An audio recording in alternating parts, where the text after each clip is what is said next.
এই দেশে কেউ কাউকে আসলে একদমই হেল্প করে না, যত বিপদে পড়ে না কেন। আপনি যে কত বাঁচালেন, আপনি চিন্তা করতে পারেন এইরকম একটা কান্ট্রিতে, দেশের বাইরে আমাদের পাসপোর্টটাই যদি হারিয়ে যেত, আমরা কতবার একটা হ্যারাসমেন্টে পড়ে যেতাম।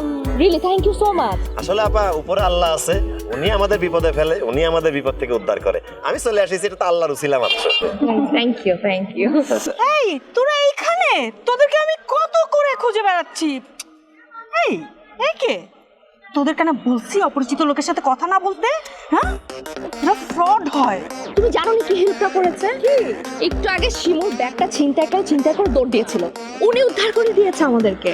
ও মাই গশ, এরকম বিদেশে এসে এরকম একটা প্রবলেম হলো।